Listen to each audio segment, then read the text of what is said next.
Hey everyone, Chris here. Hope you're doing good and you had a great weekend. So today, let's do a recap of my analyses from LiveDayTrade.com from the past few months. How accurate were they and how well did we judge the markets? First, let's take a look at EURGBP. The price is broken out of the triangle, and in my last video on EURGBP, we brought down stop loss to 0.8975.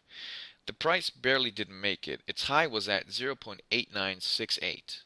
From here, it fell slightly. Currently, our position is at minus 30 pips. It's easy to see that EURGBP is currently ranging and moving without a trend. I, for one, believe that the pound is going to strengthen against the euro in the midterm. Next up, let's take a look at AUDCHF. In my video from the 20th of February, I talked about how oversold this currency pair is. We took up buying position at 0.7335. Afterwards, the price increased a bit, did a small feint, and fell below the last low, right here, below 0.7265. Everyone would have put their stop loss here, but as I've mentioned, in the majority of positions that we take up, we don't use leverage. And these incidents are the reason why. Think about it for a second.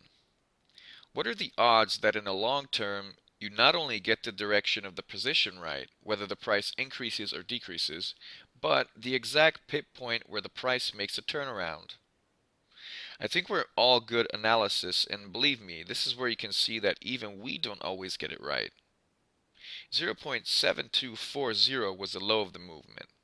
It went against us by 100 pips. And who cares? This is why I'm emphasizing to you how much easier it is to trade without leverage. There's no stress.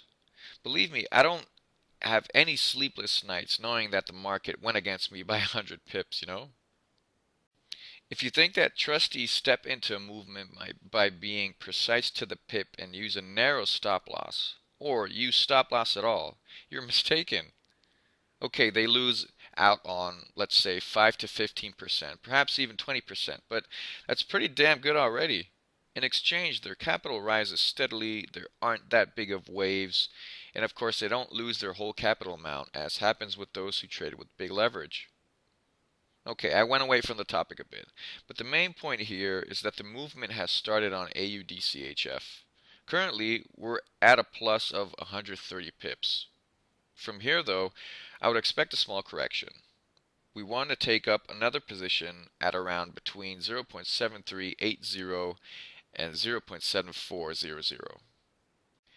Next up is the dollar index. There weren't any big changes. It stayed at around 89.50. The next couple of weeks may be critical in how it continues. As I had mentioned in my video on the dollar index, it's very likely that a midterm dollar force may come that may last up until May and June. But we expect the dollar to weaken in the long term, so we're awaiting the end of the correction, which, as I said, I expect for May, June, and there we would short the dollar against another strong currency. However, first off, by all means, it would be necessary to surpass this yellow trend line for the analysis to be valid. Until then, we wait. Okay guys, Bitcoin.